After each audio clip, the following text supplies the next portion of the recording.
Bismillahirrahmanirrahim. Assalamualaikum warahmatullahi wabarakatuh. Alhamdulillahi rabbil alamin. Wabihi nasta'inu ala umuri dunya waddin. Ashhadu an la ilaha illallah wahdahu la syarikalah. Wa ashhadu anna Muhammadan abduhu wa rasuluh.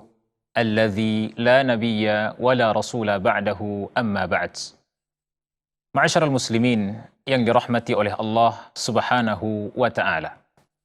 Marilah sama-sama kita bersyukur kepada Allah Azza wa Jal, yang mana Allah Subhanahu wa Ta'ala masih memberikan kepada kita semua berbagai macam kenikmatan yang sangat banyak.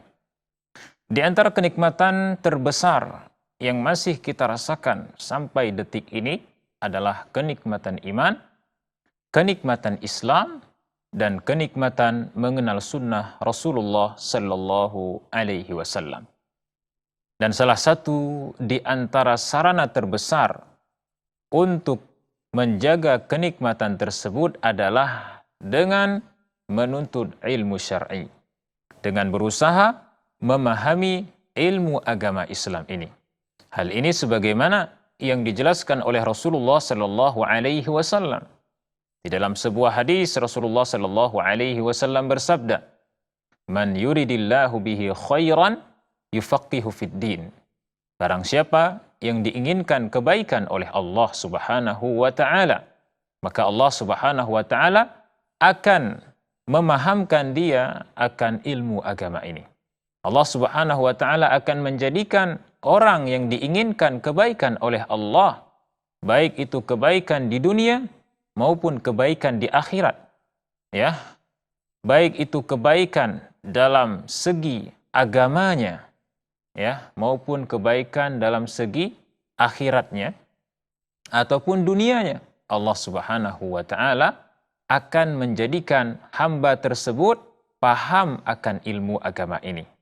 Ma'asyiral muslimin yang dirahmati Allah Subhanahu wa Ta'ala, termasuk di antaranya adalah ketika seseorang ingin menjaga keimanannya, keislamannya, ya, dan keistiqomahannya di dalam menegakkan sunnah Rasulullah SAW, maka salah satu di antara saran terbesarnya adalah dengan istiqomah menuntut ilmu syar'i, menghadiri majelis ilmu dan memanfaatkan semua sarana yang ada untuk bisa memahami agama Islam ini. Mudah-mudahan kita termasuk di antara hamba-hamba Allah yang diinginkan kebaikan oleh Allah secara menyeluruh, baik itu kebaikan di dunia maupun kebaikan di akhirat. Ma'asyiral muslimin yang dirahmati oleh Allah Subhanahu wa Ta'ala. Di kesempatan yang lalu kita sudah membahas beberapa kaidah, ya, di dalam menyucikan jiwa, di dalam menyucikan hati, membersihkan hati, menyehatkan jiwa dan menyehatkan hati. Di antara kaidah terbesar, kaidah yang paling utama di dalam menyucikan hati adalah dengan senantiasa memurnikan tauhid, mentauhidkan Allah Subhanahu wa Ta'ala dan memurnikan tauhid itu sendiri. Min syawa'ibis syirki, dari berbagai macam noda-noda kesyirikan, ya, dan dari berbagai macam noda-noda kemaksiatan, dari berbagai macam noda-noda keburukan dosa, baik itu dosa besar maupun dosa kecil. Baik, itu merupakan kaidah yang paling besar. Bahkan ini merupakan sebab terbesar jiwa kita menjadi suci. Sebab terbesar hati kita menjadi bersih, suci adalah dengan memurnikan tauhid, dengan mentauhidkan Allah dengan sempurna, sebagaimana yang sudah kita jelaskan tadi. Ma'asyiral muslimin yang dirahmati Allah Subhanahu wa Ta'ala. Kemudian kaidah yang kedua yang sudah kita sebutkan juga di kesempatan yang lalu, dalam kaidah penyucian jiwa, ya, atau kaidah penyucian hati, pembersihan hati adalah berdoa kepada Allah Subhanahu wa Ta'ala. Jadi berdoa kepada Allah Subhanahu wa Ta'ala merupakan kunci penyucian jiwa. Bahkan ini merupakan salah satu di antara kunci utama, ya, jika seseorang ingin mendapatkan jiwanya suci, ya, atau mendapatkan hatinya itu bersih, maka dia harus senantiasa berdoa kepada Allah Subhanahu wa taala. Berdoa akan kebaikan hatinya, berdoa akan kebaikan jiwanya. Sebagaimana hal ini sudah dicontohkan oleh Rasul kita Muhammad sallallahu alaihi wasallam. Rasulullah sallallahu alaihi wasallam bersabda, ya muqallibal qulub, tsabbit qalbi ala dinik, wa ya musarrifal qulub, sarrif qalbi ila ta'atik. Wahai yang maha berkuasa membolak-balikkan hati, maka tetapkanlah hatiku di atas agamamu. Dan wahai yang maha berkuasa untuk mengarahkan hati, maka arahkanlah hatiku untuk senantiasa berada di atas ketaatan kepadamu.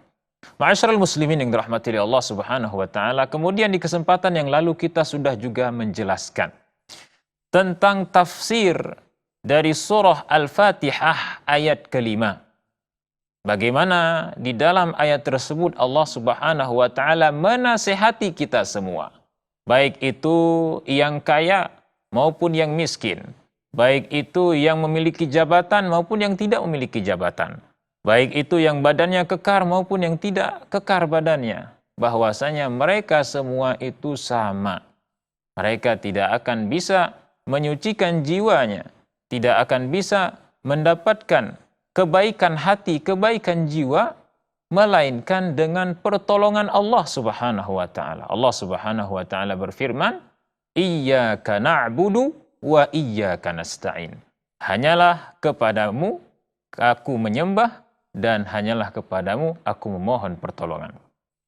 Jadi dalam ayat ini Allah Subhanahu wa taala menasihati kita semua bahwasanya ibadah itu tidak akan bisa terlaksana kecuali dengan pertolongan Allah. Begitu juga penyucian jiwa.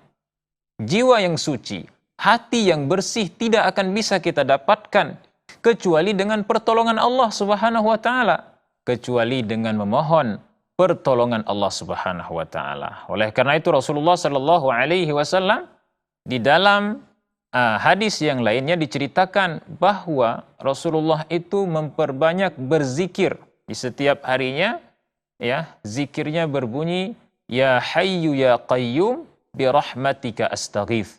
Wahai yang hidup atau maha hidup, ya qayyum, wahai yang maha berdiri sendiri tanpa ada yang membantunya, bi rahmatika astaghith, dengan rahmatmu aku memohon pertolongan.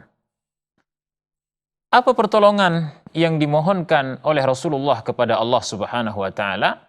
Pertolongannya adalah, atau permohonan tersebut adalah, aslih li sya'ni kullah.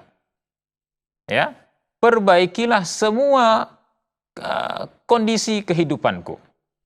Ya, termasuk di antaranya kondisi hati beliau, termasuk di antaranya kondisi jiwa beliau, dan berbagai macam kondisi kehidupannya. Rasulullah Shallallahu alaihi wasallam senantiasa meminta kepada Allah agar Allah memperbaiki kondisinya. Ya, ma'asyiral muslimin yang dirahmati Allah Subhanahu wa taala.